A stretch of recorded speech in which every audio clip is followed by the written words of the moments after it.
80s, and I think one of the things you'll find out today is that there's a decided slant in making partnership a viable, active, business-like arrangement, perhaps not quite as theoretical as a partnerships course would be in another context. I hope that you'll take advantage of the group, even though the room is rather large. The number of registrants here makes it possible that you'll ask questions, and I hope you'll take advantage of that. Don't worry about the formality of writing down questions, because that tends to kind of bog things down. If you do have a question of any of the speakers, there'll be opportunity throughout the day, throughout the morning, to ask the questions, and I'm springing this on Bob, but I'm sure you won't mind. Make this your opportunity to ask questions. Let's turn it into as much of a discussion as we can.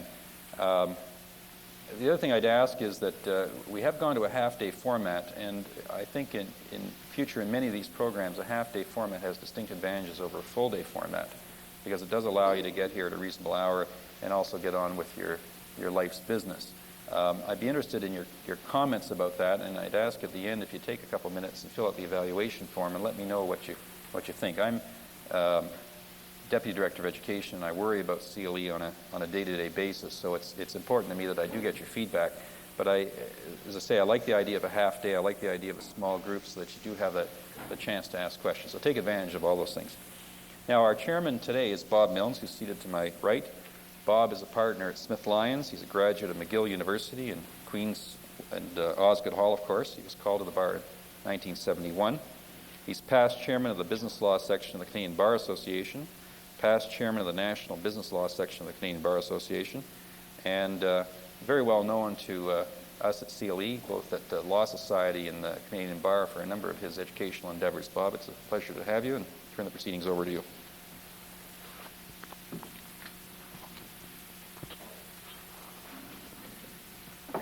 Thank you very much, Joel. We have planned on 2 question periods during the morning, one at mid-morning just after the coffee break, and I would suggest, with all respect to Joel, we might stick to that format because the first 3 programs or first 3 speakers do have an integrated topic, and your questions will probably be better if you listen to all 3 of us.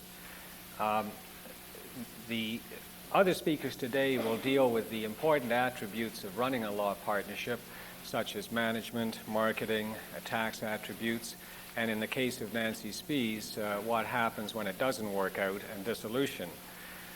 I'm going to look at the formation of law partnerships and review the steps to be taken and the issues to be considered on the formation of a partnership. In my view, if these steps are taken and these issues are properly considered at the outset, future difficulties will in all likelihood be avoided. But first, a few general comments. There's no doubt that law partnerships are growing, and the reasons are obvious. We all know them. First of all, there are the increasing capital expenses required to run a modern law practice. Secondly, there's the increasing complexity of law. It's hard enough for all of us to keep up with our particular areas, and it's probably even harder for the generalist sole practitioner to cope with the exploding developments in various areas. There are many alternatives open to lawyers today: employment with government, employment with corporations. For those individuals who wish to retain their independence and remain as sole practitioners, cost-sharing arrangements or counsel arrangements. Notwithstanding these other alternatives, law partnerships are growing, and there's another factor which is hard to define, but in my paper I've referred to it as collegiality. And what I mean by that is that in most law partnerships, partners will support their partners through personal and professional misfortunes. It also provides, a partnership provides a common front to the world in this increasingly difficult environment in which we're expected to practice.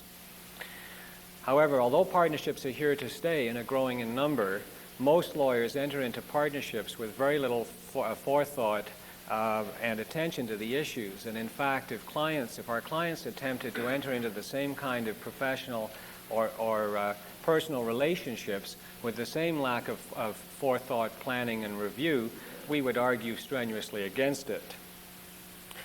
I'd like to now consider 3 different situations. First of all, the formation of a new partnership. Secondly, a senior or experienced lawyer joining an existing partnership.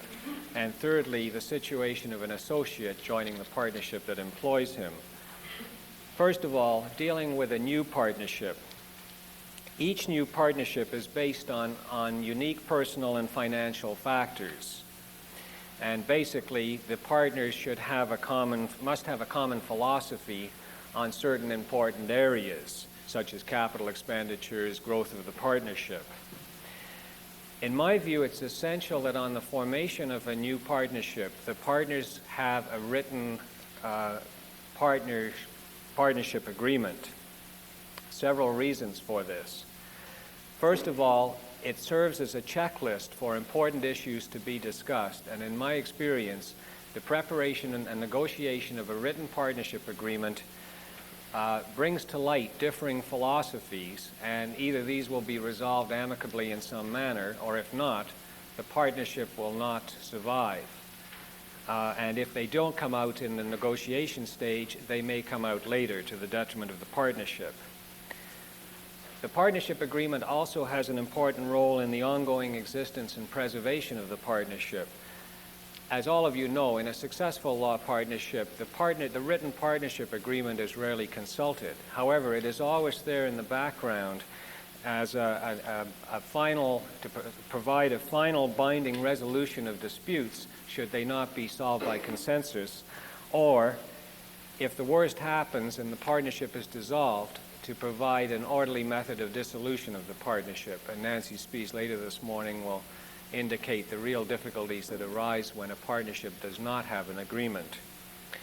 The partnership agreement is also important in terms of clarifying the tax attributes of the partnership to evidence a course of conduct for the benefit of the Department of National Revenue.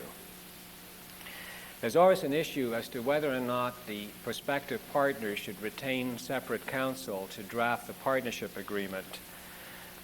Any lawyer worth his salt can draft a simple partnership agreement, but often outside counsel has an important role in providing suggestions on methods of resolving disputes or framework for the partnership. In some cases, there may even be an advantage for the individual partners to retain separate counsel. And in my paper, I give two simple examples. In the case of a very young lawyer entering into partnership with a senior lawyer who's been in practice for many years, the younger lawyer may want specific representations and warranties as to the conduct of the practice before the junior lawyer, before that practice is merged into a partnership. And therefore, he would want outside counsel to review these representations and warranties on his behalf. Equally important, from the point of view of the senior lawyer, he may want his own counsel to review the retirement and payout provisions to make sure that they are airtight and technical arguments or reasons will not be used to circumvent them, because like most of us, presumably his retirement income will be based on those provisions. If none of the prospective partners are family law experts, if no other experts are retained, I strongly recommend that partners forming a new partnership retain family law experts. As you're all aware, under the Family Law Act, the question of whether or not a spouse has a right to a part ownership in a license to practice law or some ownership right in a partnership interest is unclear. And presumably that's going to continue to wend its way through the courts. However, there are some basic steps, I'm told by family law experts, that can be taken at the outset, if only having one partner provide an indemnity to his or her other partners for any loss, damage caused by a matrimonial dispute involving that partner. I suppose it's possible in the early stages with a young partner, with a group of young partners, to have the spouses waive any interest in the partnership after having received independent advice. There's another important factor in terms of family law, and that is disclosure of partnership financial information. There is always a risk when a marital dispute erupts involving a partner that the firm's financial records will become part of the public record in the local courthouse. And I understand that there are several cases or motions now in progress where an attempt is being made to stop this kind of disclosure, and I'm told that it may be possible in a partnership agreement to provide some kind of way of circumventing that. I also strongly recommend that the new partners retain a firm of chartered accountants to advise them at the outset. The accountants have two important roles. First of all, the valuation of the separate practices being merged into the partnership. As lawyers, we all have an overblown view of the value of our respective practices, and it often takes a dispassionate outside observer or outside professional to bring us back to reality. The other role, equally if not more important, is providing the new partners with advice on the current tax situation, for example, the use of management companies for income splitting and so on. These rules are constantly changing, and Bill Strain will address these issues later this morning. I've attached to my paper the Canadian Bar Association's Model Partnership Agreement. It was prepared in 1979. It's still basically a good starting point, and there's also a checklist prepared by another committee of the CBA, which is a useful checklist for partners negotiating or settling a new partnership agreement. I'd now like to look more briefly at the situation of an established lawyer joining an existing partnership. First of all, he or she should review a copy of the partnership agreement. And if the partnership has no agreement, and many of them still don't, he should ask why and perhaps suggest that his entry into the partnership forms a good occasion for the partnership to prepare one. He should review financial statements of the partnership going back several years, and if he has no particular expertise in this area, he should consider retaining outside advice, chartered accountants, to help him. He should ask to meet all or a majority of the, really should ask to meet all of his new partners. And if there is some resistance to him meeting one or more of the existing partnership, that will either usually indicate internal dissension within the partnership that may erupt later, or even dissension in the partnership arising from his omission, which is another danger sign. He should also review the underlying philosophies of the partnership, either as reflected in the partnership agreement or as discussed with the partners, to make sure that they accord with his views. For example, if the lawyer joining the partnership believes strongly in a system of remuneration based only on gross billings, and the partnership has a more flexible system that provides remuneration for non-billable activities such as marketing or firm management, there may be a difference in philosophies there which could lead to trouble later down the road.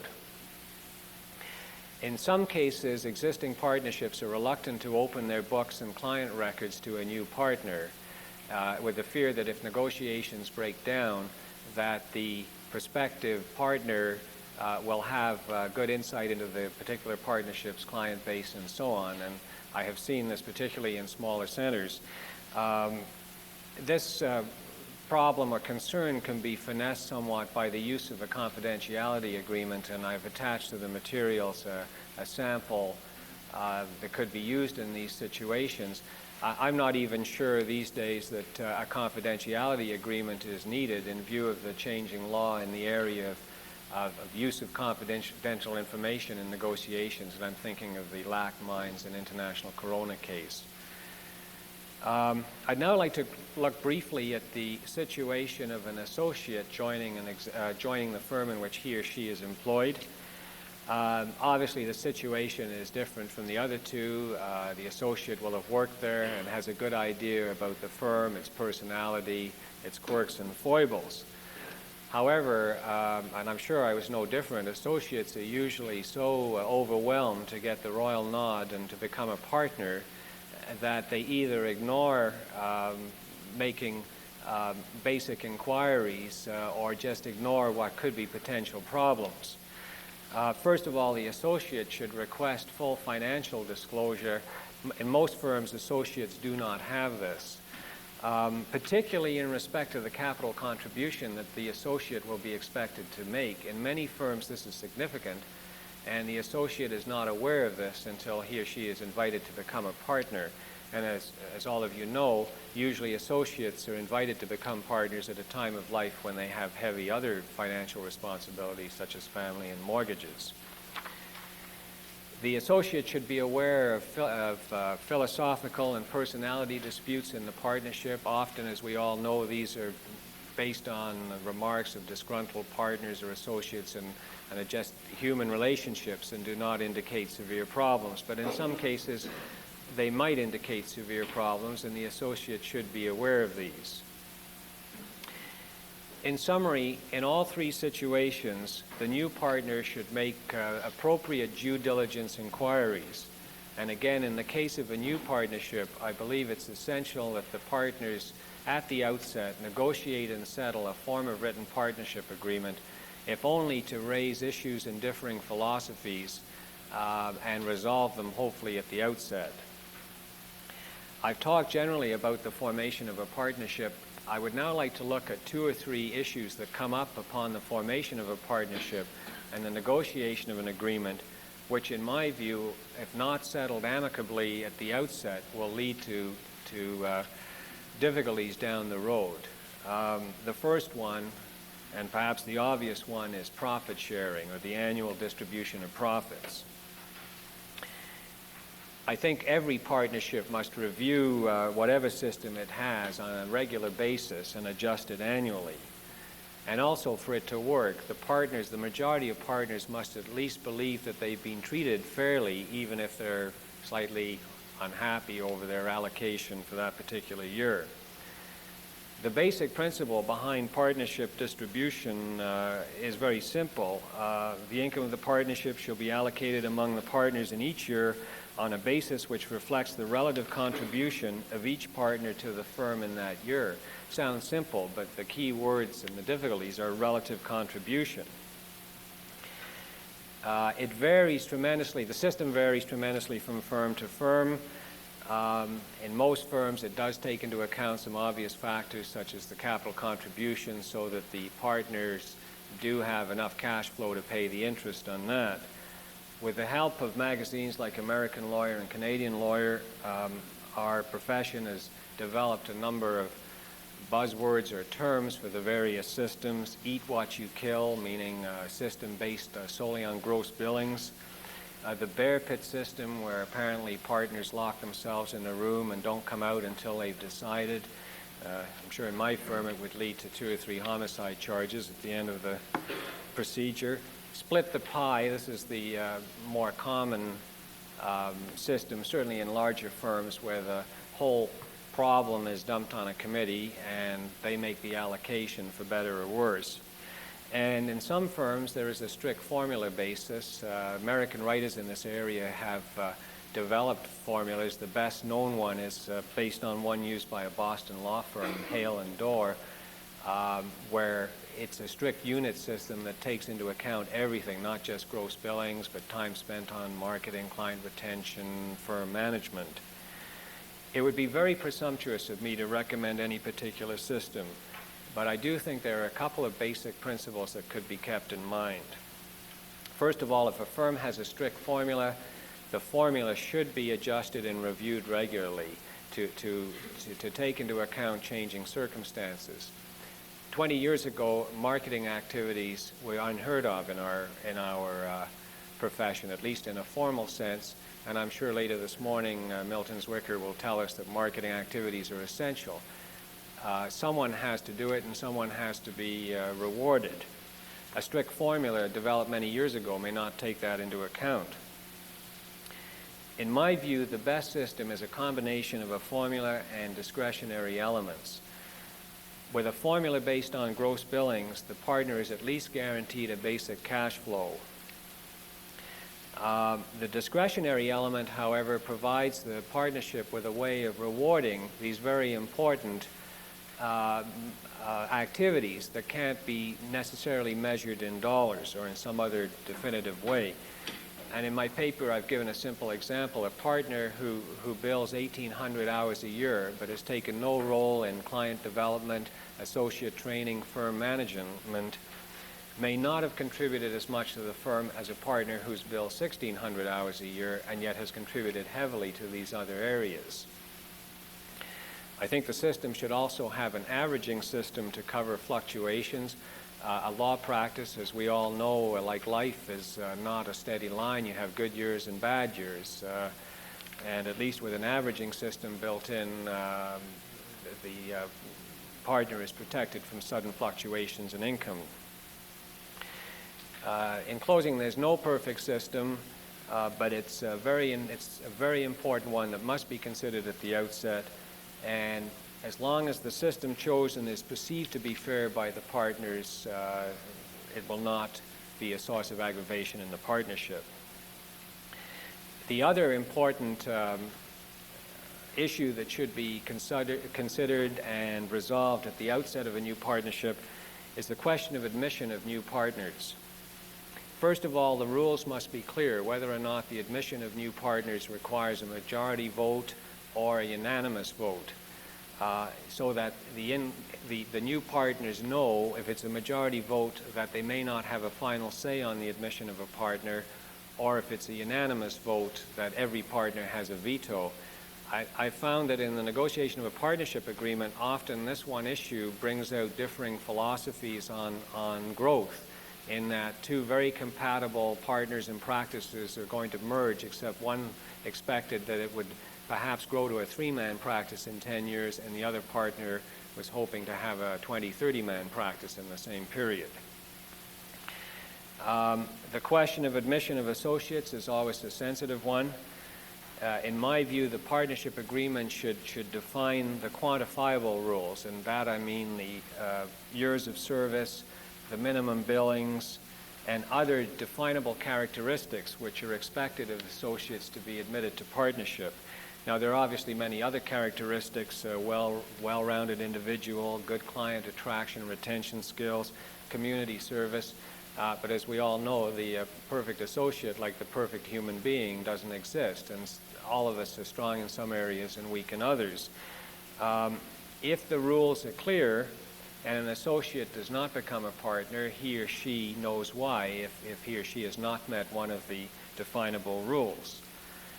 And this is a very important issue in small partnerships. If associates are not admitted to partnership and feel they've been treated unfairly and leave, usually they take clients with them. In larger partnerships, the loss of 1 or 2 associates for these reasons may not be detrimental, but it may lead to overall associate poor morale and therefore have a real adverse impact on the future of the partnership. I also recommend, as an aside, that associates should be advised annually of their partnership chances and how they're doing. The last area I'd like to look at briefly that I think should be addressed at the outset is income from outside activities, or really participation in outside activities. There are 2 factors to be looked at, the time factor and the income factor. Dealing first with the income factor, the partnership should decide at the outset whether or not income generated from these activities is partnership income or not. One common source of income are directors' fees, and if one partner builds up a successful commercial practice and generates significant directors' fees, it's difficult down the road for the partnership to say, well, we want those fees back in the partnership because it's as a result of the partnership that you have these fees. Usually the partner will counter, it's me being on the board that keeps the corporate client in the partnership, so I should keep the money. If this issue is addressed at the outset, it doesn't become a source of contention later. And I focused on directors' fees, but there are many other fees for all types of practices, duty counsel fees, bar admission teaching fees, even fees generated from being on municipal boards, school boards, that are a necessary part of practicing in a smaller community. Part of the same issue is time factor. There are many activities somewhat related to the practice that involve a lot of time, again, serving on boards, perhaps even running for Parliament or running and being member of the provincial legislature.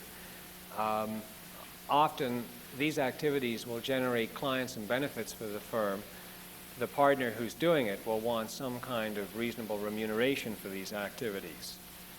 A side issue that other speakers will address is the question of firm management activities too. Increasingly, lawyers have to spend more time, or at least some partners have to spend more time managing the practice.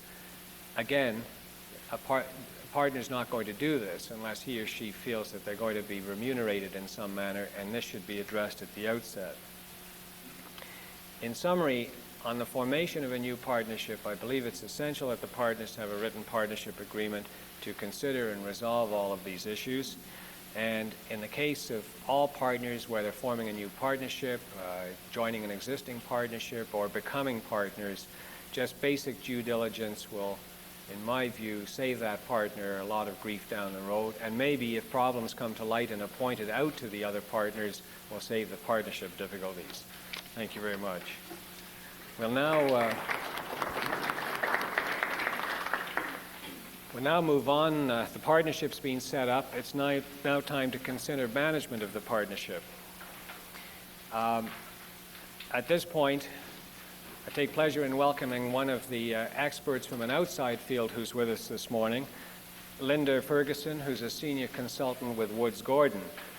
Woods Gordon have a section that's devoted pretty well primarily to law firm management consulting. Linda is part of that group. She comes to this field with a wide experience in banking, in hands-on law firm management, and has participated in many management studies and also many activities for consulting associations, the Canadian Bar Association, and similar organizations. Linda is a graduate of the University of British Columbia. She's left that wonderful land to move to Toronto. Thank you. If you'd like to add that onto your I'll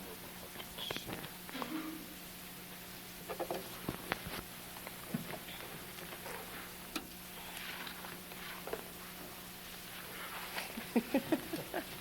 Good morning. My topic this morning is managing a law partnership. Now, I have had some experience in assisting lawyers to manage their practices. On occasion, I would say I've even managed a lawyer or two. I can't say that I have ever really managed a law partnership, and I really don't know of anybody who can. It's one of those difficult organizations to handle. However, all of that doesn't keep me from telling you how to do it.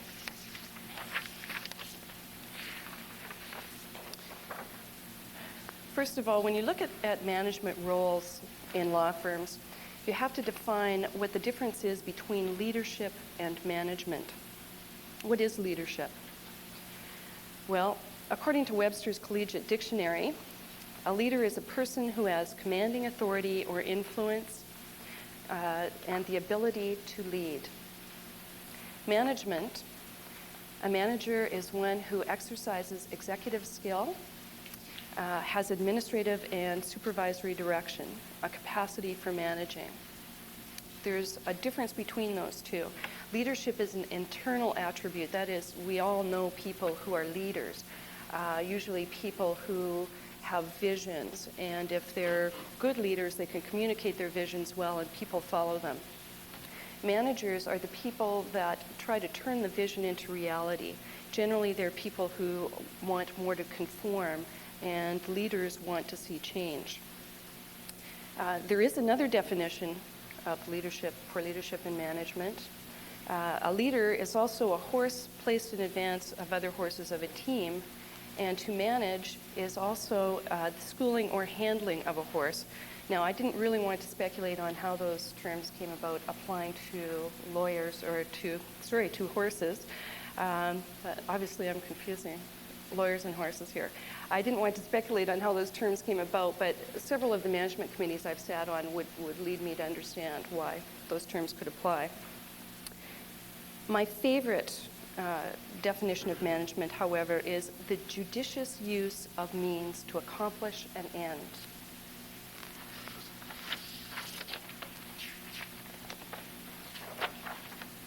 How does management work?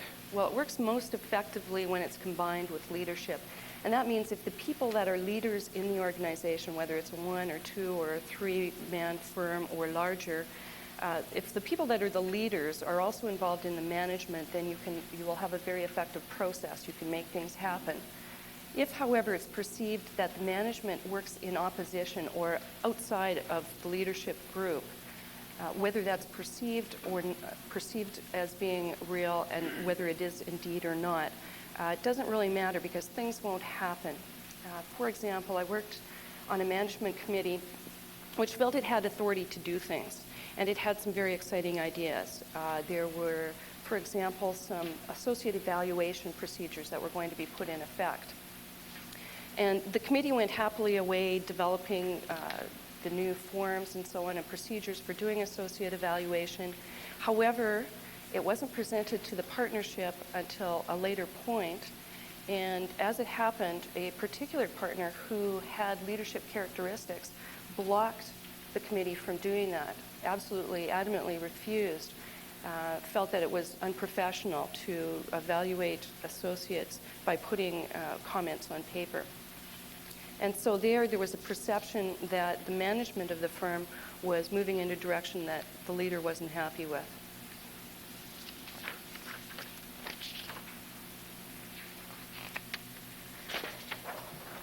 Now, there are a number of different management structures that can be found in law firms.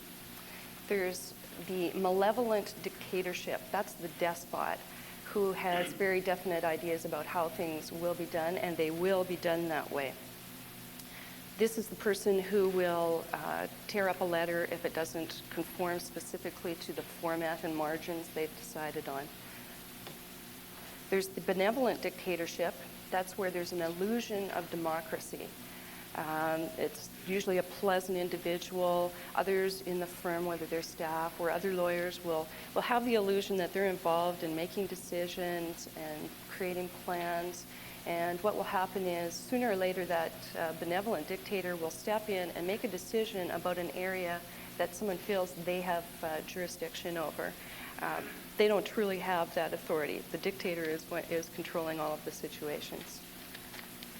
There's also full democracy, where every partner, great or small, is involved in every decision, every major decision. If you have a consensus democracy, as you can imagine, very few decisions are ever made.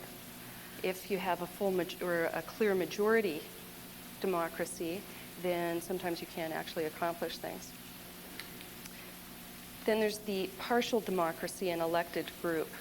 That usually occurs in a partnership either where there are very few people who are interested in management, or alternately they're sick and tired of dealing with it, or they've grown to the point where they can't deal with it anymore. So they create a management committee.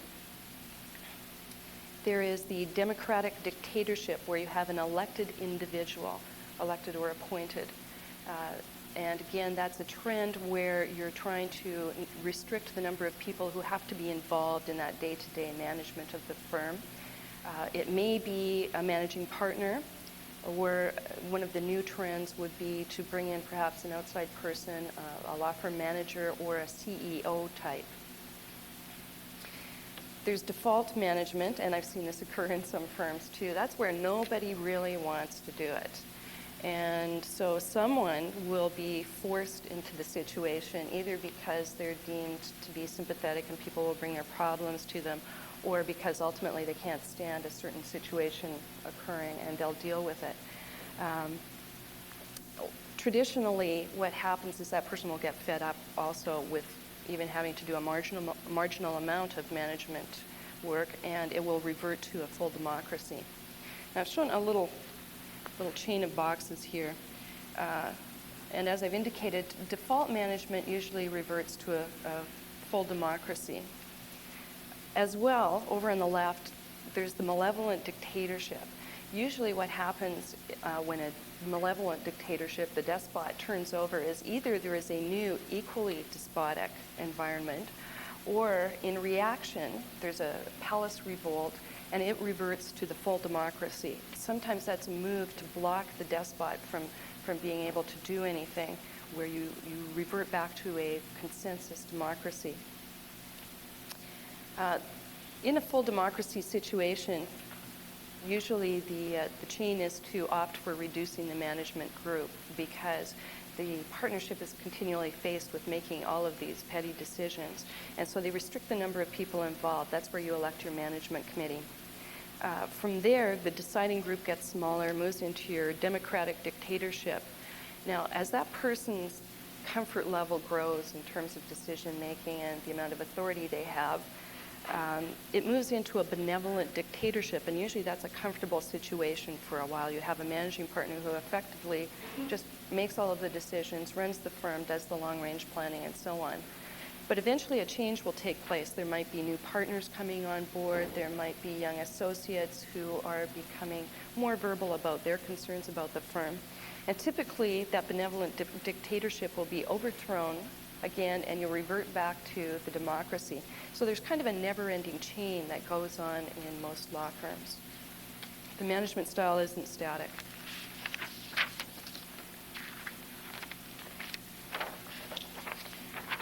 I'd also like to define the difference between management and administration. These are partly for my benefit, the way that I think of what management role is versus administrative. Management is broad in scope. It deals with large issues. It also deals with the external environment. What's going on out there? What is the competition doing? That sort of thing. It involves planning, looking at the various issues in the firm and what needs to be dealt with. It incorporates the firm's goals and critical success factors. So a management issue might be dealing with, for example, the number of new associates that should be brought into partnership. Now, it will make decisions in light of what the firm's goals are. If the firm's goal is to retain a size of 5 or 10 lawyers, then naturally there won't be a decision to hire 8 new associates. Management also has a clear understanding of the firm's culture, and those are all the little quirks and personalities that make up a particular firm. Administration, on the other hand, is narrow in focus. It's largely an internal event. It deals with the implementation of the plans and the details. It incorporates the measurements of the success factors. So, for example, if the firm goal was to reduce their exposure, that is the level of accounts receivable and work in progress, then the administrative side of that might be to implement the system for dealing with it, either generating form letters to go out to clients, automating your billing process, that sort of thing. And administration is directed by the firm's culture. And this, you can think of even very small examples for like message handling. In some firms, all calls go through directly to the lawyer. In other firms, they have to be announced. The administrative side is dealing with whatever the culture is to keep the lawyers and others happy.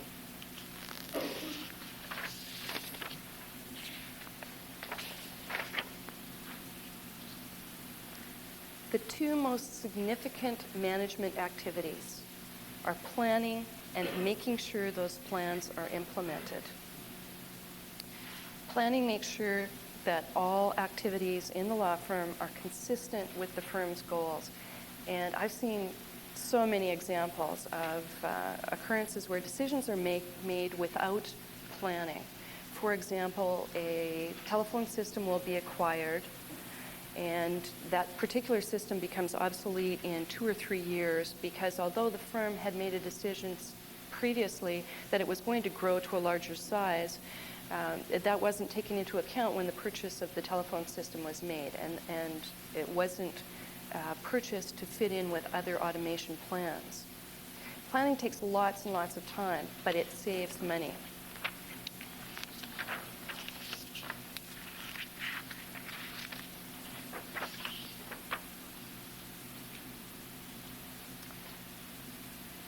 Planning is top-down in direction. That is, you can't ask your secretary to create your long-range plans. It's an owner-driven activity. It's time-consuming. It's not something that necessarily lawyers like to spend their time doing, but it's critically important for you as partners to spend time doing it. You have to take a look at what the current conditions are, the competitive environment, what particular areas of practice you're handling in your firm, whether you might want to examine making changes there, what your existing equipment is and how you're using it, what your staff structure is like.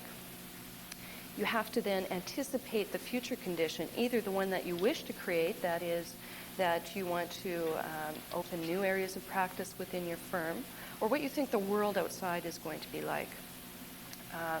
Or the fact that leasehold space in downtown Toronto is getting tighter and tighter and more expensive. What impact will that have on your plans?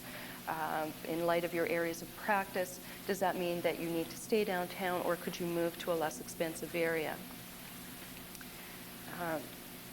You also determine the possible courses of action. That is, you should take a look at a number of alternatives to achieve your end result. And those alternatives might take the form of different costs. There's a high-cost method, a low-cost method, or it might be actually different procedures to arrive at that end. And then in planning, you choose the course of action that's most likely to succeed, maximize. The important thing about planning, too, is that you have to continue to monitor your plan and change it as conditions change. On the implementation side, of course, your plan can be wonderful, but if you don't put it into effect, how much good is it done you? And the implementation is turning that into a reality. For example, on an administrative activity for the implementation side, once a decision is made to bring in a new computer system and generally what functions will be performed, the administrative side might be going out and collecting the data on various kinds of equipment and making a decision about what specific piece of hardware you bring in and arrange for the purchase and lease. The implementation is also comprised of all of the minute detail that goes into it. Again, with your computer system, you don't just bring the box in and sit it down and things happen. There are a lot of details that have to be looked after. For example, do you need to create new forms to deal with this, the way the process works? How are the forms collected? Who handles it? How are any reports distributed as well? So I'm indicating that while it's a time-consuming process, in order to achieve an end, if you do your upfront planning, that will only consume 20% of what the total project entails. The balance can be handled at the next lower levels in terms of actually implementing it and the ongoing maintenance. Of course, the maintenance is the longer term. So planning doesn't need to be done initially in great depth and detail. You don't have to do it all at once. You don't have to go out and research and create a huge volume. It may just be scraps of note paper thrown together in a folder. The important thing is that you sit down and determine what the firm's goals are in all of the critical areas and start creating your plans one at a time that will conform to those particular goals.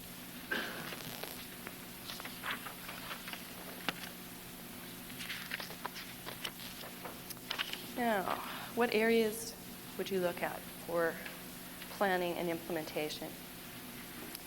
The key areas in law firms are, of course, the financial aspects.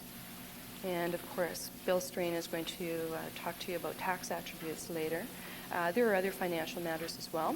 Technology and automation, practice matters, personnel, operations, and business development. I'll expand on these a bit. For example, some of the tasks you might set yourself in the area of finance are creating revenue and expense budgets, say from 1 to 5 years. That's usually an effective range. You tend to be more accurate, of course, for the short term. It's surprising how many firms are not creating budgets. In fact, lately, I have walked into a firm that's a medium-sized firm. It has over 20 lawyers that does no budgeting whatsoever. It doesn't know how much revenue it will make, and it doesn't know what its expenses are. I have been in a couple of firms, several actually, that will create an expense budget because they want to control their bottom line in terms of what their costs will be, but they refuse to set a revenue target. All of the lawyers are afraid they'll be held to it. Now, it seems to me that it's very difficult to determine how much you're going to take home at the end of the year if you don't know how much you're going to gross. And so it's important that you take the time, even though there is a resistance to naming a name, naming a figure as to what you're expected to bill, you have a reasonable expectation. Firm capitalization methods. You might want to take a look if you feel you're undercapitalized, you're looking at major expenditures over the next few years, or just because you're creating a new partnership and you want to take a look at an effective means of making sure you've got a good footing. You want to consider some of the things that Bob talked about, like how much it might cost for a new partner to buy in. You also might want to look at each partner leaving some portion of their profit share in their capital accounts each year to build up a pool. Another alternative, of course, is to go to your bank and get a loan, perhaps to finance your receivables. Partner compensation methods, and again, as Bob indicated, this is a difficult area to deal with. It's very important to set up some effective methods. One of the trends these days, of course, is that there's more recognition for time and effectiveness of management and marketing activities. That is, it's not enough just to devote some time to doing those things, but how well did you do it and what were the results? Billable hours targets. And again, sometimes this is difficult for lawyers to deal with, to set down a target for themselves as to what they will record in terms of billable hours. But there really is a relationship between billings and the hours recorded. Accurate time recording is probably one of your single best management tools for increasing your bottom line as well. Even if you decide not to bill all of the time on your file, at least you're making an informed decision. Receivables collection standards. I've yet to walk into a firm that was satisfied with their level of receivables. I have been into one, and that is because their system of compensation was totally based on collections, and it was much like traveling through shark-infested waters. They were so tough that in the event you didn't collect a receivable, a year later it got charged back to your profit share. So naturally they were very, very good at collecting their accounts. Aside from that one and only firm, I have not seen a firm that was really satisfied with the level of collections. Lawyers work very, very hard and put in long hours and provide quality services to their clients, but somehow don't feel comfortable asking people to pay them for doing that hard work. So one of the areas you should look at is perhaps reducing your exposure. Now, your exposure index is made up of a combination of work in progress and receivables. It's basically how long it takes from the time you physically do the work till you actually collect the money. An average is 5 to 6 months in most firms. So it's one of the targets you might set for yourself is to reduce that by a month, which is going to put money in your pocket. Another area that you might look at is non-billable hours, the investment versus the return. And firms now are starting to look at requiring certain non-billable activities of their new associates and partners. And that non-billable activity might be marketing, it might be involved in firm management, it might be CLE activities to make sure that all of the lawyers keep their skills up. But it's determining how effectively that time is spent. So, for example, in a marketing activity, although there might be more profile gained from being involved in a United Way campaign, perhaps the better place to get the contacts would be on a particular ball team that you might coach or play on, and the people that are involved.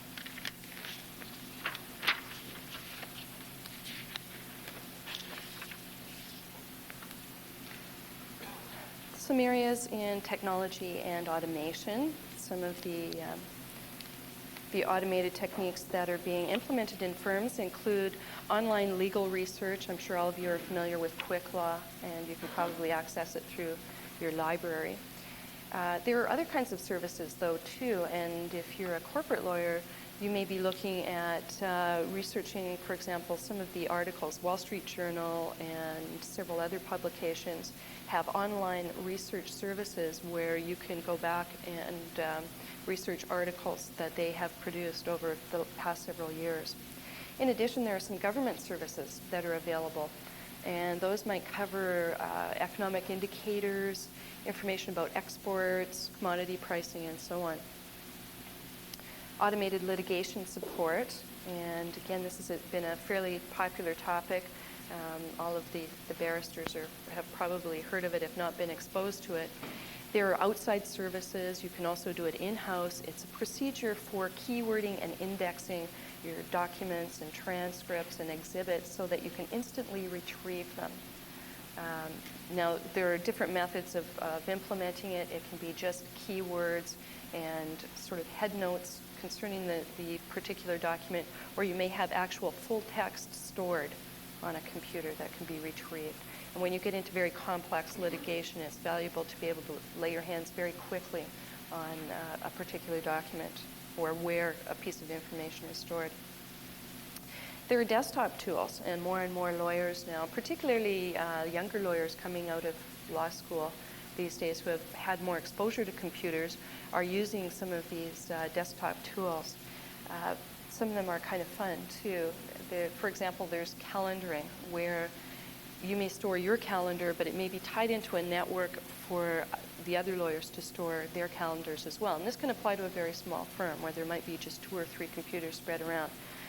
What it helps you do is to keep track of what the other person is doing when you want to arrange a meeting. I don't know how many of you have ever tried to arrange a meeting of more than 3 lawyers. It's very difficult.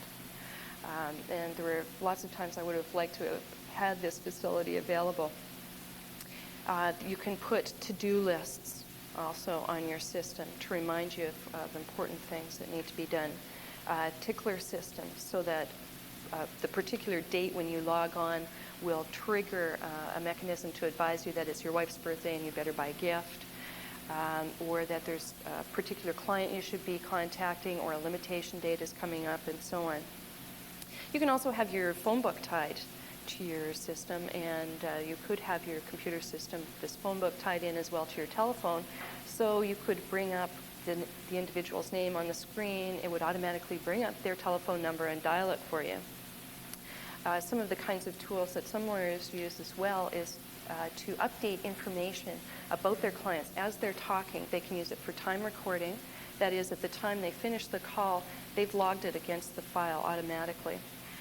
They also use it to record little things like, spoke to so-and-so, his wife was in the hospital. So the next time they talk to that important client and they bring that person's name up on the screen, the first thing they ask is, how's your wife? Is she out of the hospital now?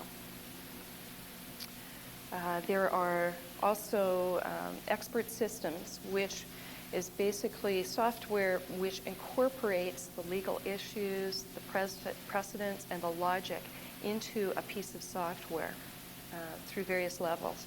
And what that allows you to do is to let law clerks or legal assistants handle some specific practice areas. It takes people through a decision-making path. Even if it's an area of practice you're not familiar with, it will take you through a yes or no or fill the blanks path, and will ultimately produce the documents.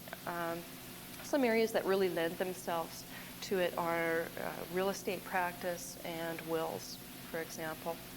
And the documents will be produced.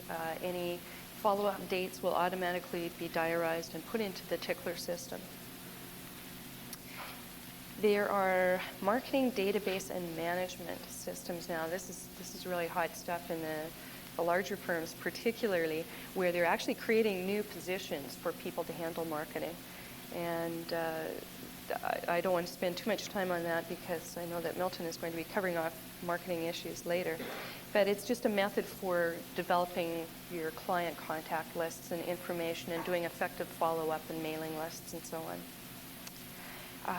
Management reports are another area that you should be looking at if you have an automated system.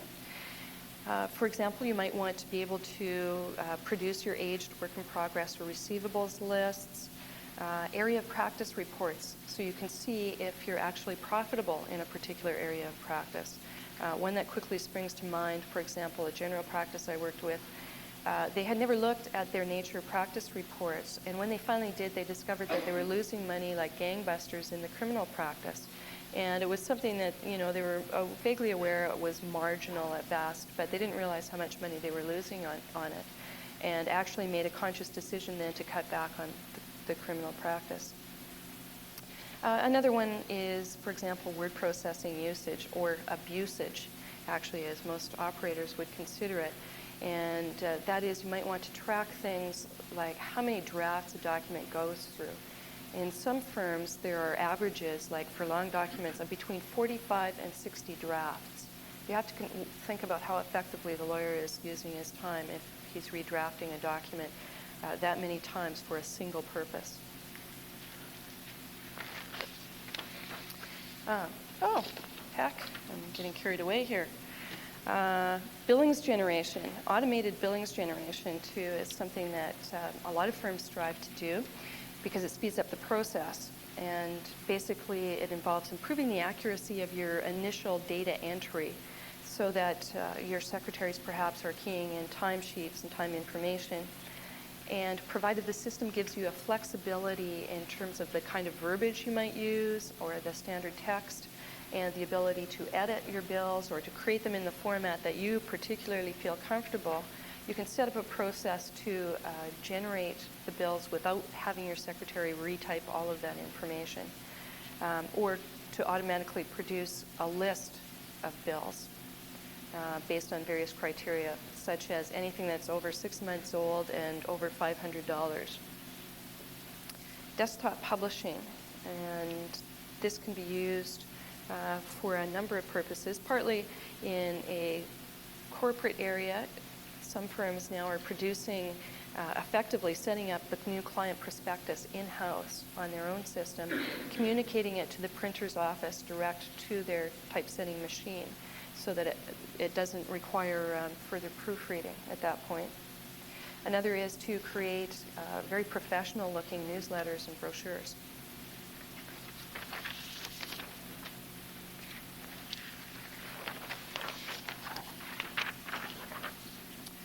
Okay, there are practice matters as well, such as in-house training, where you may want to pass on the expertise that some of your lawyers currently have through a series of seminars, or where, in order to cut the cost of sending people out to seminars, you may send one person who then has to come back and pass on to his or her colleagues all of the information that they acquired.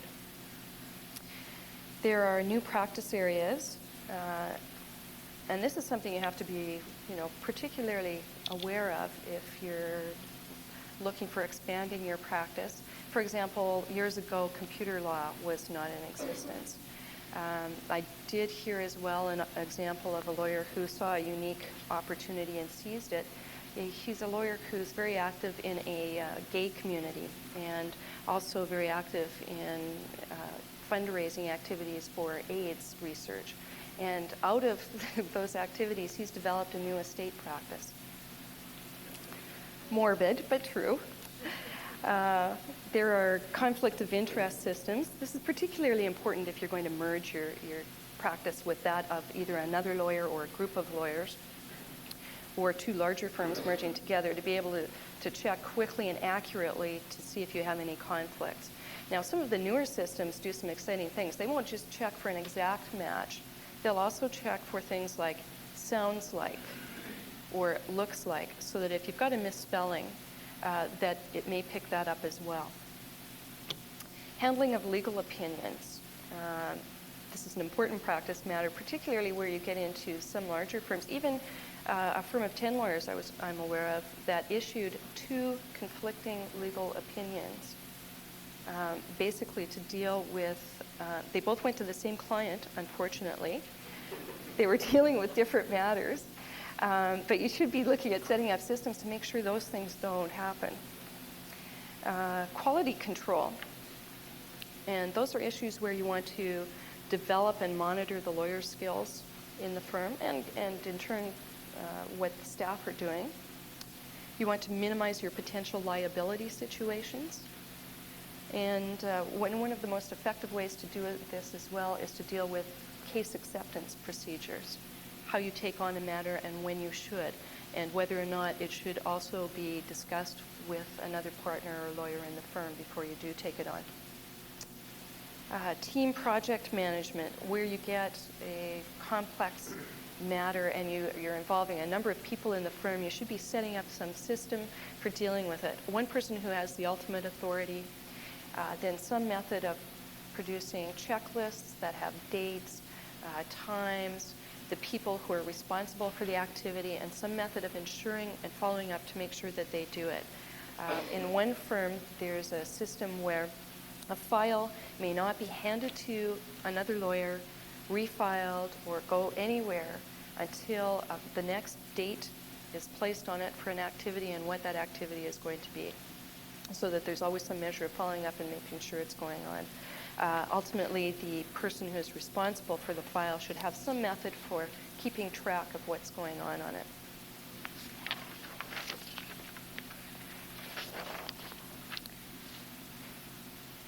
Personnel strategies. One area that is frequently abused is effective recruiting. For example, articling students. That's your best chance to pick your potential future partners. You should be looking for the skills and personal qualities in those individuals that you would someday hope to have as partners. And the beauty of it is you get to train them your way. They haven't come from somewhere else with all of those terrible bad habits, and so that you spend the rest of your years trying to break them up unsuccessfully. Also, recruiting good staff and keeping them.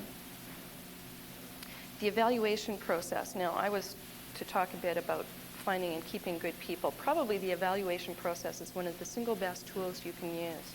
The 3 top complaints by associates, by students, and by staff members are not money. Money doesn't figure into it. They are lack of feedback, lack of input into decision making, and lack of defined responsibility or authority and what the lines of authority are. Those are the 3 toughest issues they deal with. They ordinarily, they don't know what the firm's standards are for their work. They don't know how they're being judged in relation to the standards. They feel that decisions are being made which dramatically affect them, to which they are not being invited to even express some ideas. They're not asking for the power to make the decisions, just to input into the process. And also to find out what they are specifically allowed to do and not allowed to do, and who they go to take the next step. If you want to keep good associates, that's the way to do it. One of the best ways to handle evaluation as well is to do it semi-annually. And I know there's a big resistance to sitting down and actually talking to someone about their performance. But if you do it semi-annually, you can do it once when it's not tied to money. So the first time you do it, you can talk to someone about where their work may need improvement or where they're doing exceptionally well. What it does is create a more honest evaluation, because you know you're not going to be penalizing somebody. The fact that you're unhappy with the way they handled a certain matter doesn't prohibit them from getting a good increase.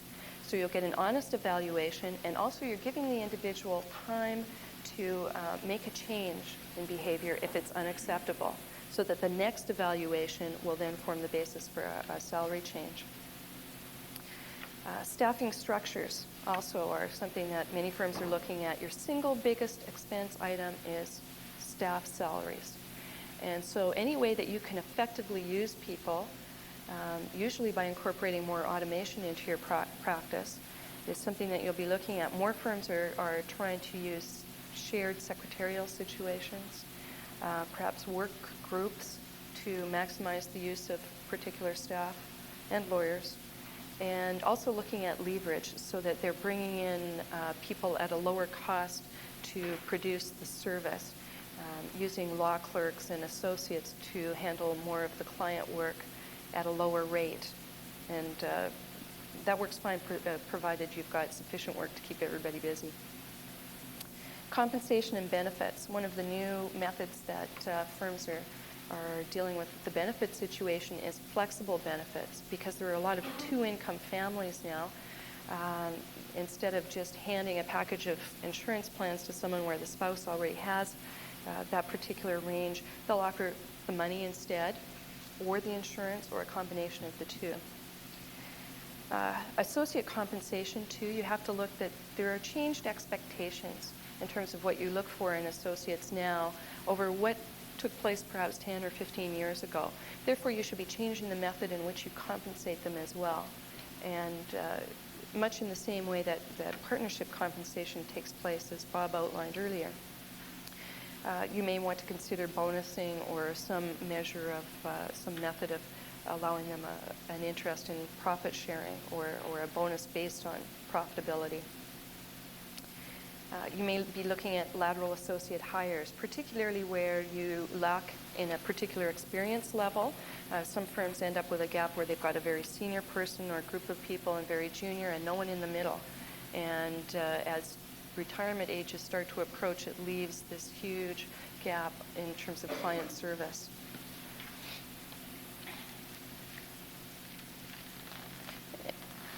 Now, in the outline, it also indicated that I was going to deal with associate partnership aspirations.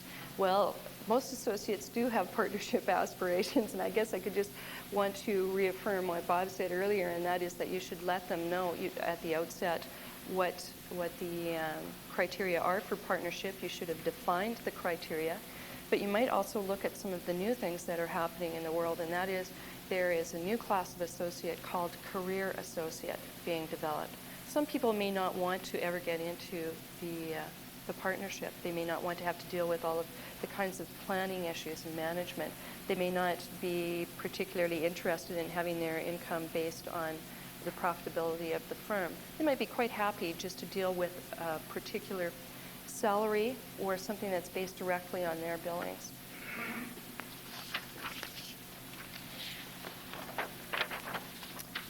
Operations, there are in-house services such as a full-time messenger, space planning. These are all more the administrative activities, the space planning, leasehold arrangements that you might create, developing your insurance policies, making sure you have contents, liability insurance, whatever life insurance you need under your partnership agreement.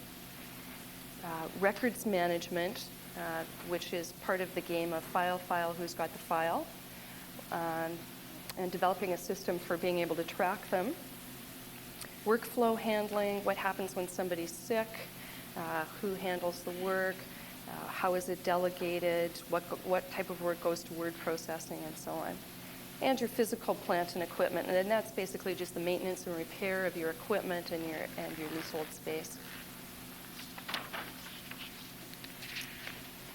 Business development, which I'm only going to touch on briefly because Milton Zwicker is just about to talk to you in depth about this area.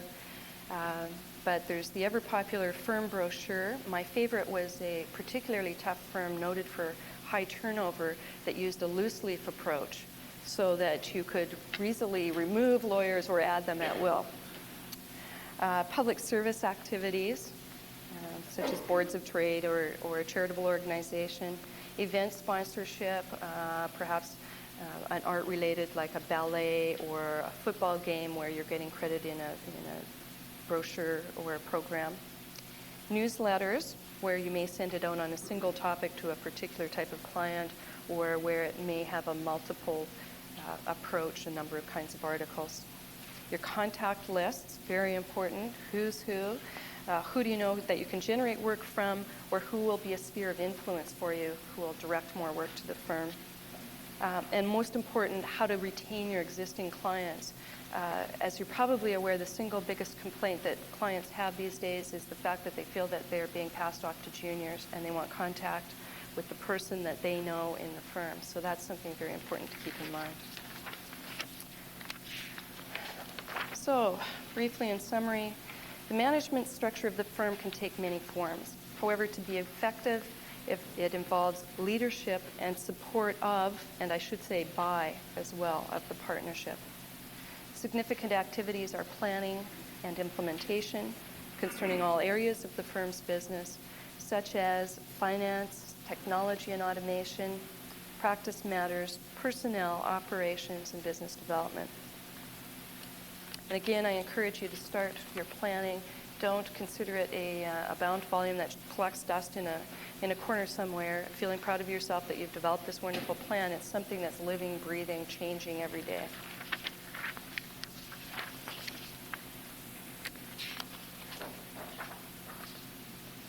The success of the management is going to be measured by the results.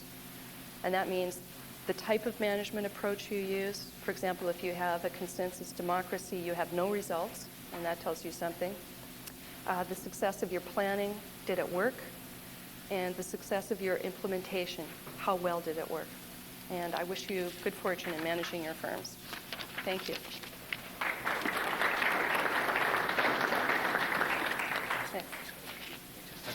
Thanks. Oh. Thank you. We've now hopefully properly formed the partnership, and thanks to Linda, learned how to manage it. The next, one of the important activities of a partnership, getting and keeping clients. Our next speaker needs little introduction. I don't know whether it's an example of excellent marketing or poor marketing, but there's no biography included in the material. But Milton is well known to many of us. Milton practices in Aurelia, and I assume that Evans and Lewis and other hard-working partners and associates are there to look after all the clients while you're out doing marketing seminars and marketing. Seriously, it's a credit to Milton that he is a well-known expert in the area of law firm marketing, and he is often referred to in the large number of American articles or articles in American legal periodicals on marketing, and so he is a well-known expert and one of the earliest experts in the field. Milton?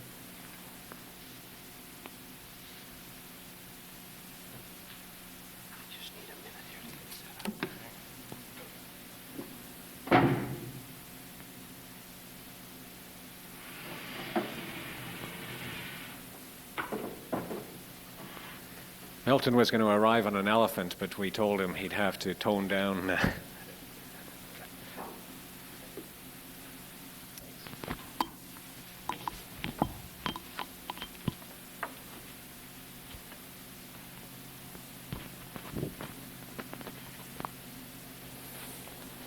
Good morning.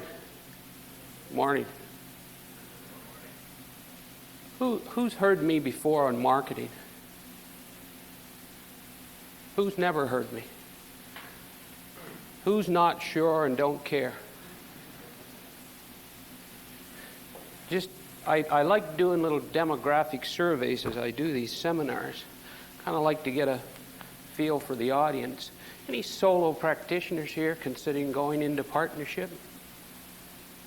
Yes, there are. 2 to 6 lawyer firms. 6 to 12, over 12. So most of us are in, I guess, firms like mine, small law firms, 6, 7, 8 lawyers, dozen maybe. As I sat and listened to our last management consultant speak, it sort of reminded me of the story of a friend of mine who was a management consultant and was asked to do a survey for a bar association of the attitudes of the legal profession about management. And so this management consultant had a few friends who was lawyers, so he thought he would start with them. So he phoned up his lawyer friend and said, I've got this study to do. What do you think's the worst problem that lawyers face with management? Is it ignorance or apathy? His friend said, I don't know and I don't care.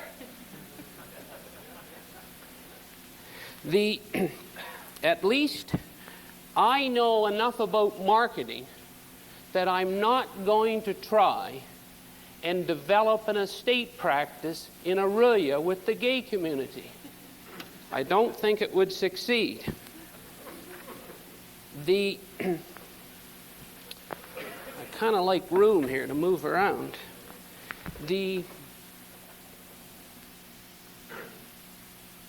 I learned a long time ago, and my friend who introduced me called me an expert. Well, I learned a long time ago, and this is a morning smile from the Globe and Mail, that an expert, someone who knows no more than you do, but has it better organized and shows slides. So I always show slides. You heard it, that there are changing economic times in the legal profession. What you did yesterday, you can't succeed with today. And increased, intense competition, increased overheads, increased turmoil, rapid changes in the law. Those are the things that are impacting you and I on a daily basis. We look at that and say, what are the solutions? Here's where I'm coming from when I talk about marketing. I'm going to make this statement, and then the rest of the seminar, or my talk about this, is going to be to support this. And the statement is this: revenue enhancement is more productive than cost containment. And law firms have been set up for a long, long time, and I often talk about this, and sometimes I bring this three-legged stool with me. We have to produce like a manufacturing department or any other company, whatever it is, whether it's a service or a product, we have to produce it. We also have to finance that particular product or service. And we have to do something else to make it successful. We have to market it. In fact, somebody once asked Henry Ford, when he was describing those three attributes of every business, which one is the most important? And Henry said it's like a three-legged stool. And I guess it's, for so long, the legal profession, I guess, have been surviving without the one leg on the stool, and our objective now is to try and build that leg. In the short time that I have available, what I want to try and do is set a broad perspective for marketing legal services, give you some idea of the theoretical nature of that, and then give you some ways to do that. And marketing isn't one of these things that where you can say, like a budget in a law firm, you should have a budget. In fact, I'm going to make you a promise, my friends. I'm not going to should on you, but at the same time, don't you should on me. You can't say you should do anything. The key to this is some sort of a plan and marketing to your clients, and the word is needs that I'm going to talk about.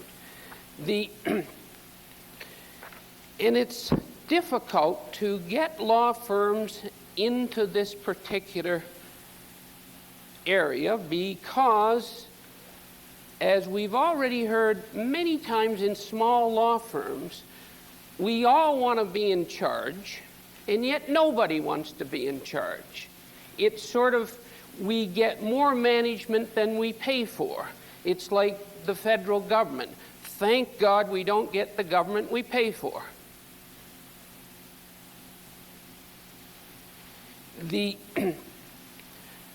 I'm going to do another little survey here.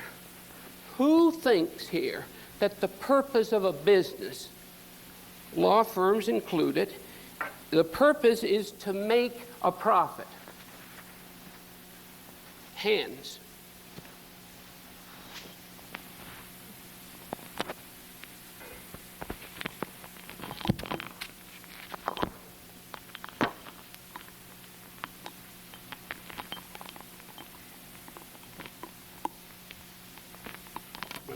I'm coming up for air here.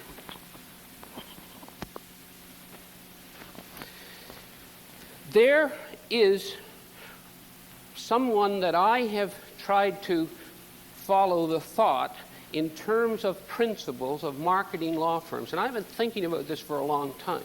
And I call this particular person the Gretzky of the marketing world. And in fact, if you're going to get into this in a serious way, you must have some overriding principles. It's no good to talk about newsletters because it must fit into some plan. It's not unlike the lawyers who do criminal law to use this analogy. When you go into the courtroom, you must have some theory for the defense to feed your evidence to. Criminal lawyers know how to do that. The driving force, Professor Levitt is a world-renowned marketing professor at the Harvard Business School. The purpose of a business is to get and keep customers, says Professor Levitt, because long-term strategic advantage comes to those who can retain their clients. And so let me just give you the flavor of what Levitt is saying. This is the basis. You must have some basis on which to build a marketing plan. In fact, if you are interested, there is what I'm talking about. Marketing Imagination is must reading for anyone serious about marketing legal services by Professor Levitt. Here's what Levitt says. The purpose of a business is to get and keep customers. While solvent customers, in some reasonable portion, without solvent customers in some reasonable portion, there is no business. Customers are constantly presented with lots of options to help them solve problems. Just a little flavor of what Levitt is talking about. Who thinks that marketing is advertising? Anybody want to take a vote on that one? It's more than that. It's more than that. Of course it is. In fact, I have teased the Law Society for years about advertising. In fact, before you could advertise, the Law Society did not have a file on me. They had a filing cabinet. And if you want to do advertising, then of course advertising is getting attention. And it's one of those elements of marketing that you can do. And in teasing the Law Society, here's my way of advertising. I'm a jogger, so I have my telephone number and my name on my underwear. When you run around the streets in Aurelia, that's my advertising program. Of course I'm joking. I'm joking. They'll be up there tomorrow. But I'm not sure if they put the cabinet away on me. I just got to get some water here.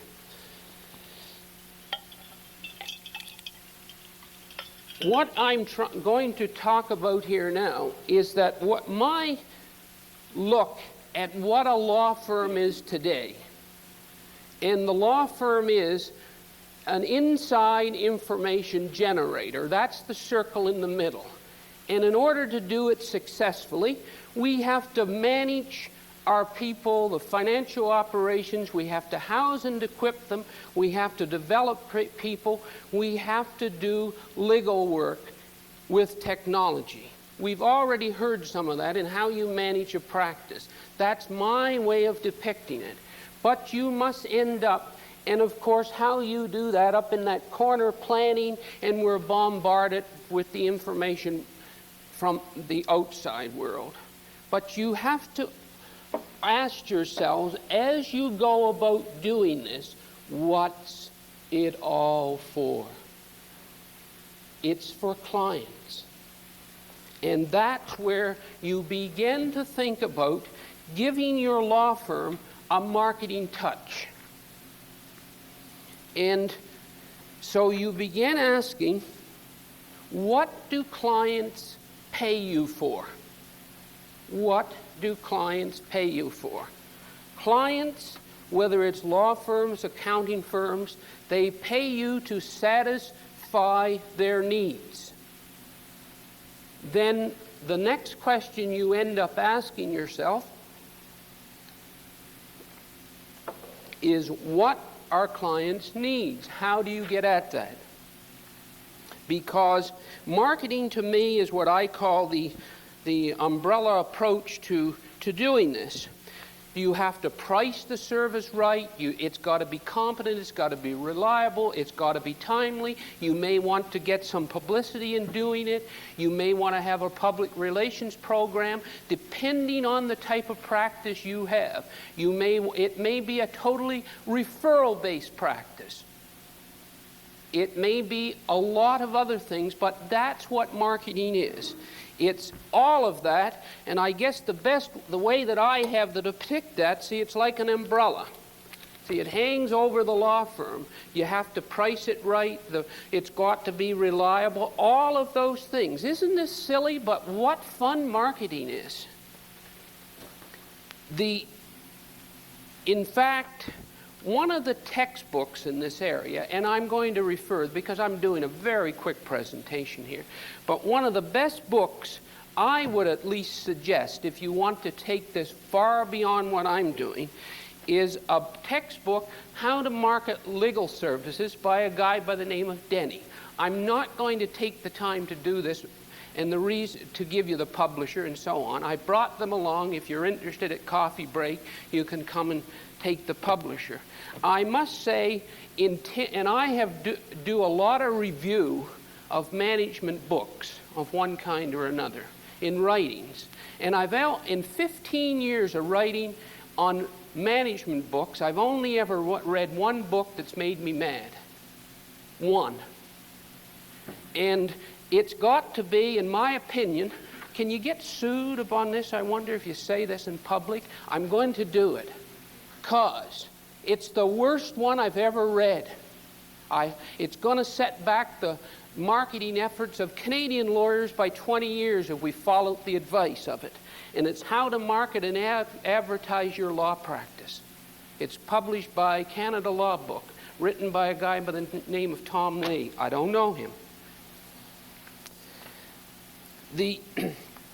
But when you talk, and I mentioned this earlier, revenue enhancement, we know the business equation is simple, that it's profits equals revenue minus costs.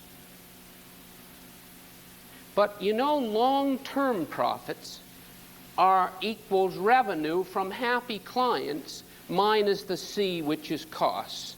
That's just a little different flavor that you give to it when you start getting into thinking about clients' needs and the things you do for clients.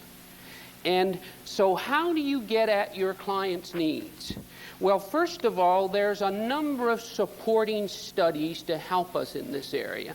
In fact, Barbara Kern, for the American Bar Association a few years ago, did an extensive study on the legal needs of the public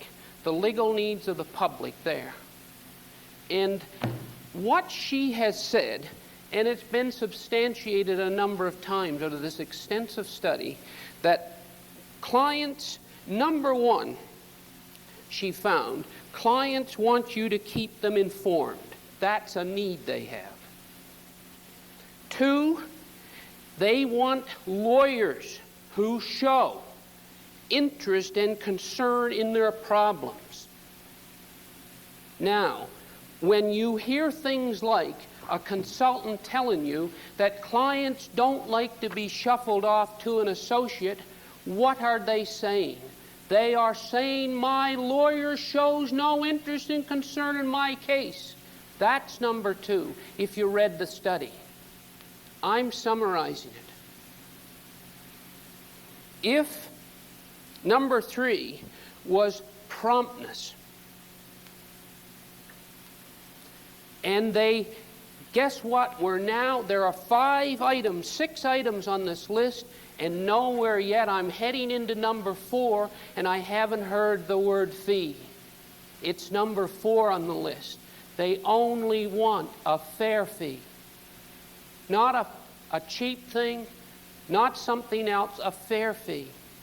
And there's a great discussion in that study about what that means.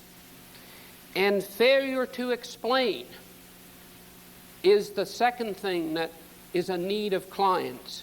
And in fact, Bob, I read your paper last night, the one that you're going to end up with, and he talks about the changing atmosphere, even in a large city practice like Toronto, where you think of sophisticated business people that they deal with. He tells us about the need to explain things in either simple language or language where we're not using stare decisis or whatever we talk about. And the sixth one is our working habits. They are concerned. They don't like to come into an office that you can't see the Chesterfield, the window ledges, or the ceiling for files. They are concerned with your working habits. In fact, since I have started working with computers myself on my own desk, I've taken my own room, because you're doing a computer job and you sort of can't shuffle it all away. You ought to either have a small conference room that you go away and your office is cluttered, or I, for example, took and divided my room and put sliding doors. So I have one table and the clients think I'm the cleanest guy in the world. They don't know what's back there. My lunch and all those things are there. But I know about the current study. And I often wondered if that could be substantiated. And the reason I'm spending so much time on this is because if you're going to seriously market, you must know your client's needs. I'm giving you the base for that. It's substantiated. In fact, a few years ago, and there's other things. For example, the fee. This is substantiated, Barbara's study, in what's called the Mulbar Prentice Hall Survey. And they were looking at what clients want in regard to fees. And 80% of people who they interviewed and surveyed said they want the lawyer to discuss fees up front. And they don't want don't wait for the client to bring up the discussion. They want it brought up. If you read this survey, the most surprising thing about it, and clients walk away from lawyers and they say, what was the most surprising thing that happened to you while you were in the lawyer's office? He never asked me for any money. They're always surprised. I don't like to surprise them. And you shouldn't either. It's a need they have. It's the same need that you have if you go shopping, whether it's for a loaf of bread or a house. You've got to be in a price range, a budget, something that you can handle. We want to know the price. We want to know it up front. We want to know where we are. They're not saying it has to be the cheapest in town, but it has to be fair and explained. You know, this was substantiated, this study, in another way. And if any of you happen to be interested in this information that you're seeing here, write it down on a business card, give it to me, and I'll send it to you. You just lay back and relax. Don't make any notes about this. Inc. magazine several years ago did a substantial study which they published in a 1984 edition. They went out and asked their business people who subscribed, said, what is it you expect from your lawyer? They went and asked the lawyers, what do you think the clients expect? If the lawyers said, number one, the client wants an expert. The client said, no, we want timely service. The lawyers said, next, we want overall competence. The business client said, no, we want a reasonable, clear fee structure. It's like two railroads going down different tracks, and the idea of marketing is to match those two railroads, to match those needs. So you end up asking yourselves that, how do you do that? And that's some of the things I'm going to. We have to get away from the mentality that we think clients want the greatest expert. I'm not putting down experts. They do. I mean, we have to have them. That isn't the purpose of the study. But we really do think that they come to us for that particular expertise. If you remember, And you can get away from this mentality if you remember this simple thing. The size of your funeral will depend on one thing: the weather. Not that you're the greatest expert in the world. So you asked yourselves, as Time magazine did, what are the things that annoy you when you deal with banks, when you deal with, in Toronto, they have things here called stockbrokers, I think. No, I'm a country boy, so just kind of don't know these things. The February issue of Time magazine 1987 ended up asking the question, where has service in America gone? You know, you can learn a lot about marketing law firms by reading Time magazine, that edition of it. And a recent article in Fortune magazine, for example, and it's December 7th, 1987, companies that serve you best. The article's written around, what are people asking? Now, obviously, they are asking about, last summer, the Gallup organization, and I'm quoting, polled senior executives at 615 companies on the importance of the 8 factors over the next 3 years, number of 8 factors. 48% of that Gallup poll said, the winner by a mile, service quality picked up 48%, way ahead of productivity and way ahead of government regulation. And it's the services that are offered to our clients, better service, will be nearly as important as making high-quality products. And that's the perception of the world. We live in that world. So we have to, and it continues on, that type of thing. So marketing we have to pay attention to. In fact, as somebody said, the great sociologist Abraham Maslow, you are what you pay attention to. You are what you pay attention to. And I go into law firms, and the law firms start telling me about the marketing plans that they have. Guess how I know my test of where it is? I asked because, Bill, I was trained one time as a bookkeeper, so I know a debit from a credit, and I know you're supposed to have a chart of accounts. So I always look at the chart of accounts, and I look and see if there's anything there for marketing. Is there a budget item for it? Pretty hard to do some of this stuff if you don't allocate resources to do it. So if you're going to get serious about it, you better start doing that. In fact, some of the recent studies where this is beginning to happen more and more in law firms are showing that the budgets for this particular item, marketing, and if you looked at my chart of accounts, you'd see something called marketing, and under it a breakdown of expenses: advertising, brochures, business cards, public relations, client mailings. It depends on how you want to track the costs.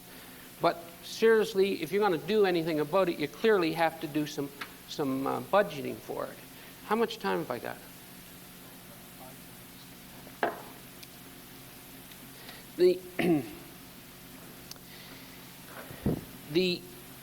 One of the things that struck me as I have been trying to understand how you market a service, and I'm getting my thoughts from Dr. Levitt. And Dr. Levitt became famous, if anybody reads in this field, in 1960 when he wrote what is now known as his famous article in the Harvard Business Review called Marketing Myopia. And he simply, what the message was that all businesses must stop now and then and ask, what business are we in?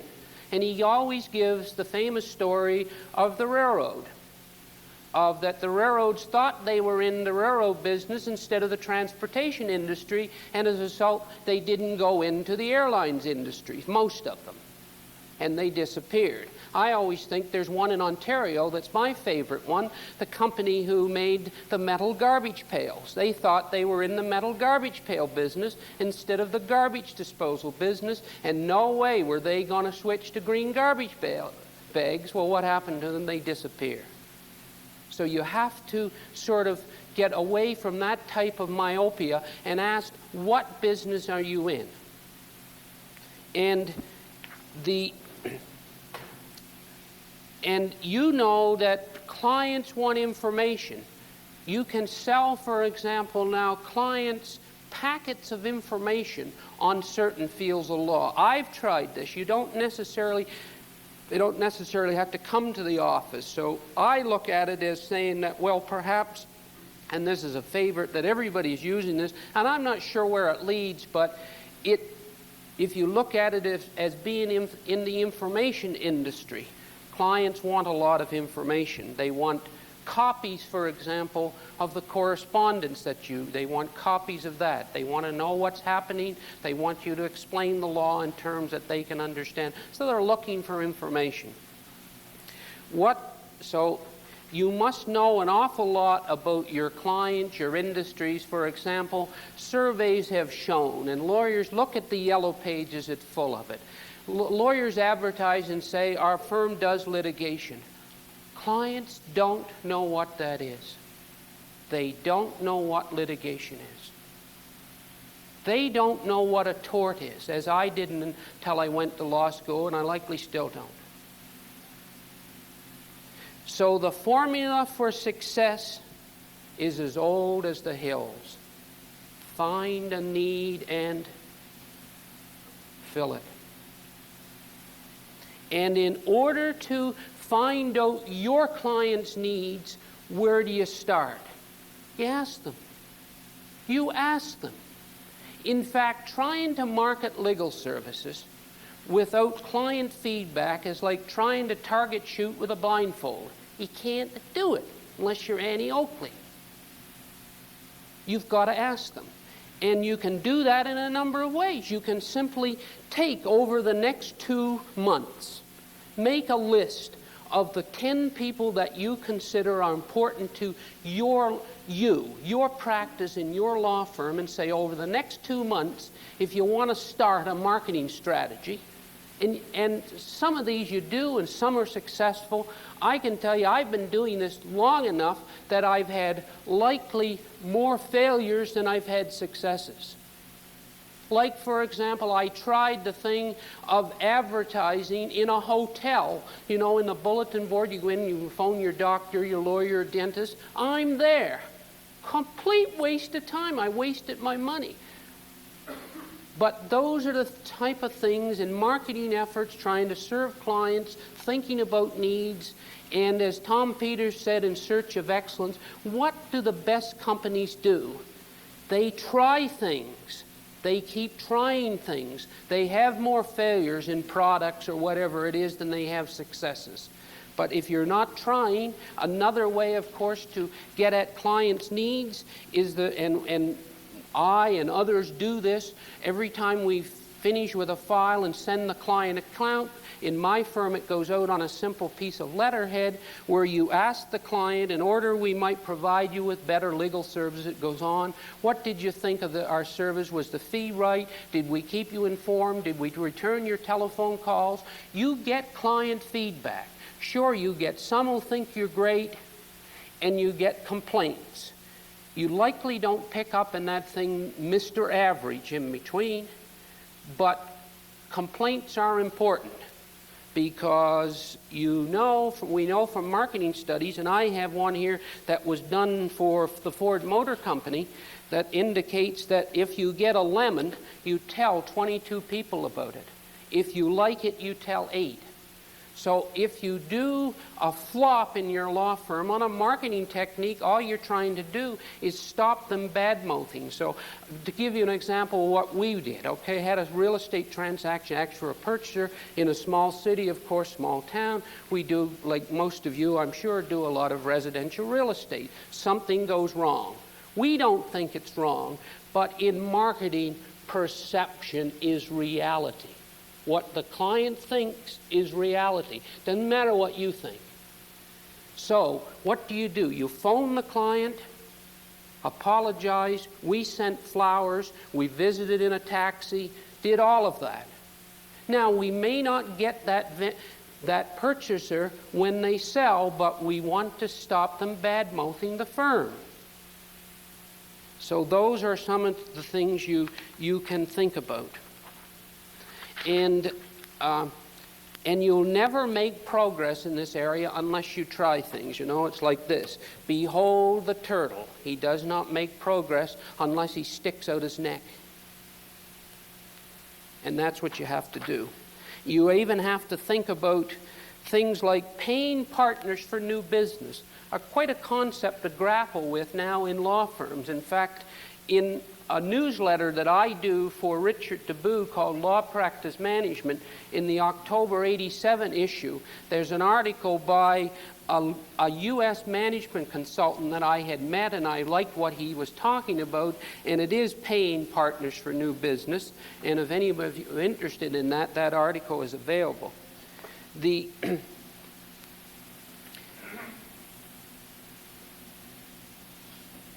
And you can use all kinds of service perks, what I call service perks, to market your law firms.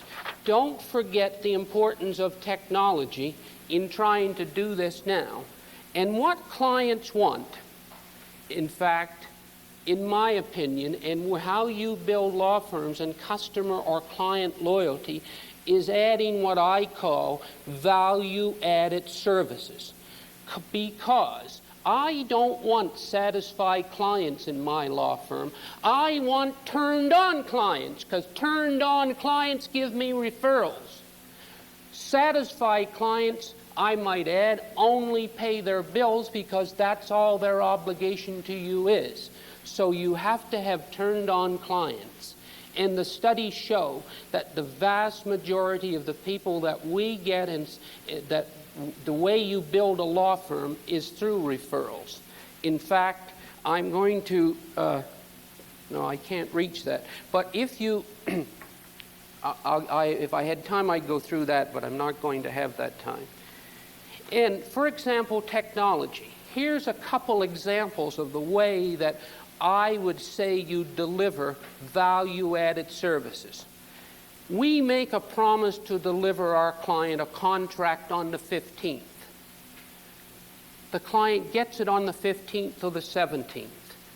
What you can do with a simple tracking system, I have one in my computer and I put VAS by those entries, called value-added services. What that's telling me to do, if I promise the contract on the 15th, I'm going to deliver it on the 13th.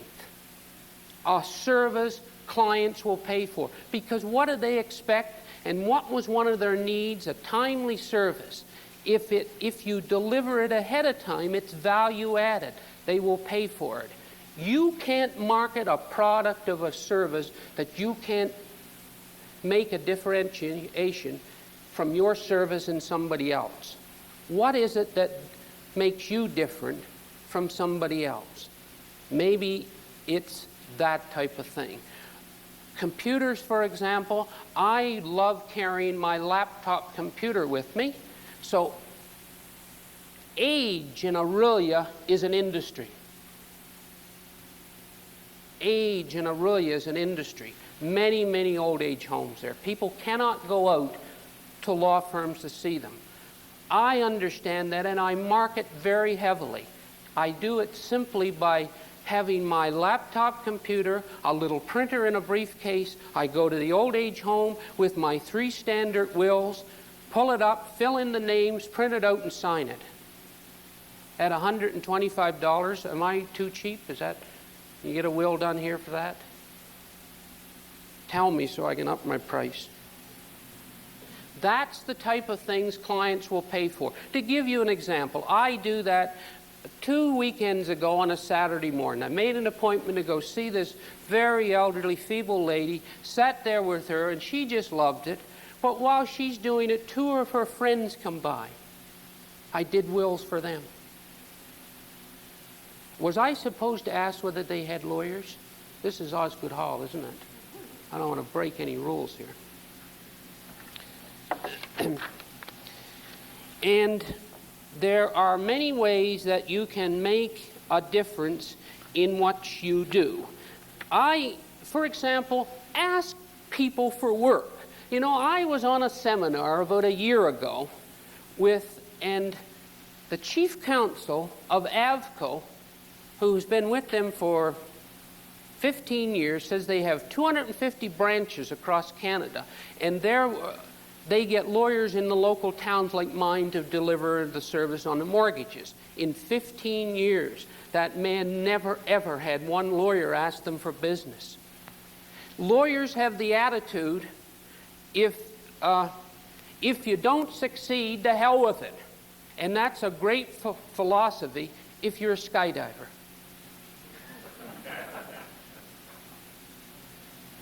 Because one of the magazines that I read on a regular basis is called Sales and Marketing Management. And there are statistics published in there by Gallup or one of those organizations. They call it bird dogging. And 43% of salespeople make one call and quit. 25% make 2 calls and quit. 12% make 3 calls. 80% of all sales are made after the 5th call. So just because you've asked the local bank manager once, twice, 3 times, it's called bird dogging.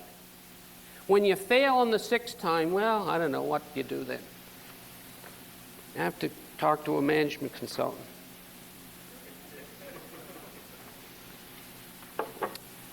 But some of the things that I'm going to end with this. Theodore Levitt, Dr. Levitt says that in order to market products and services, we got to stop talking about products and services. We should talk about tangibles and intangibles. He says when you market tangibles, you always try successfully to market the intangibles. And many of us, as an example, have always said, you don't sell the steak, you sell the sizzle. Now, when it comes to intangibles, what does Dr. Levitt say? What is his advice to us? He says you've got to tangibilize the service. Make it tangible. Because you can't, as he would say, smell it, feel it. I mean, you can't try out a divorce. So what do? You tangibilize it. That's why, my friends, sending copies of the letters to the client is important. Now, lawyers argue with me and say, Milton, you wouldn't do that in a family practice because the clients call. What lawyers forget is the telephone is the cash register, if you set it up right. So I always go in and what do you get worried the most about? When the phone doesn't ring. So it's the cash register. So Dr. Levitt says that you try and do that. How do you do that? How we dress, how we articulate, how we deliver our services, how we package it, how we treat our clients, all of those things he calls metaphors and surrogates for reality. So you tangibilize it. And it's surprising, for example, how many people, if they see and lawyers in Ontario now, it's hard to meet a lawyer who say, holy jeez, am I ever busy? And I hear them saying that in front of clients. Surely you say, I'm busy, but I'm always looking for new opportunities. I just was at a bar association meeting and we had some clients there and everybody was complaining how busy they were. Amazing the clients, they'll think you're too busy and you're not taking referrals. Surrogates for reality. In my reception area, right, says, we appreciate and thank you for the opportunity of serving your legal needs. If you know of anyone as nice as you, please send them to us.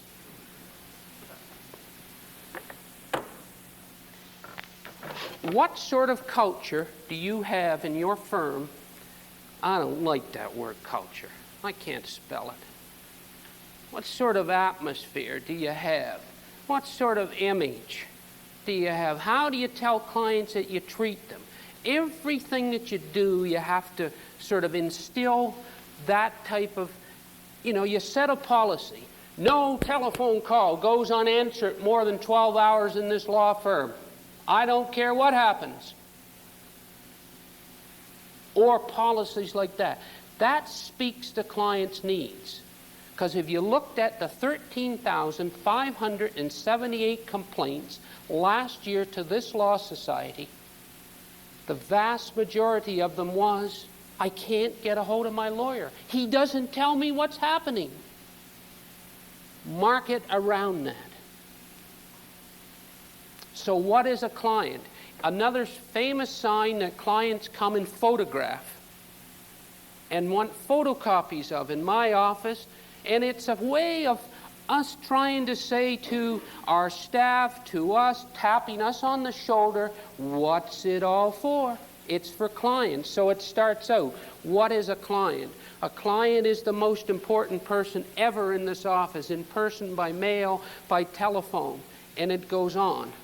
And I plagiarized it from the L.L. Bean store in Freeport, Maine.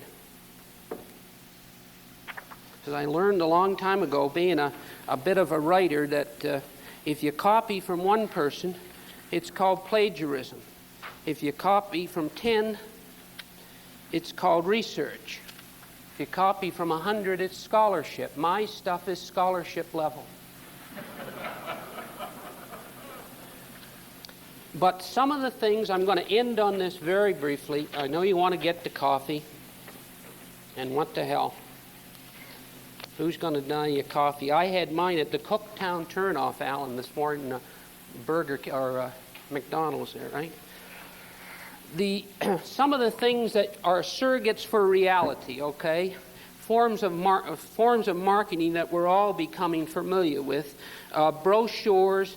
Have some sort of a system for thanking people for referrals, for example. I mean, have a card. If I know how important referrals, so if I walk into a law firm and they say most of our clients come for referrals, I know how serious they are about marketing when I look around and say, how do you thank the people who refer clients? Have a little card. Put it on the desk. Make it happen automatically. I call it the toothbrush theory of management. You got to do it automatically. And I mean, I'm so serious about this stuff that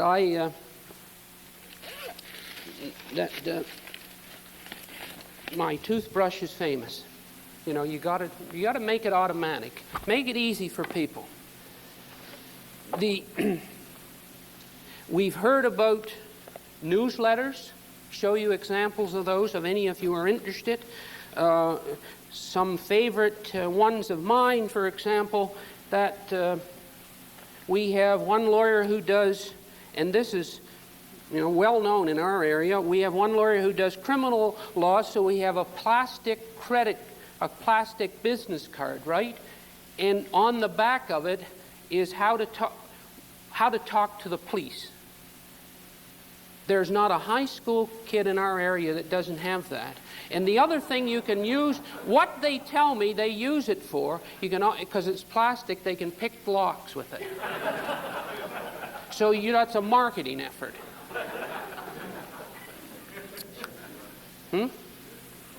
Okay. Thanks for listening.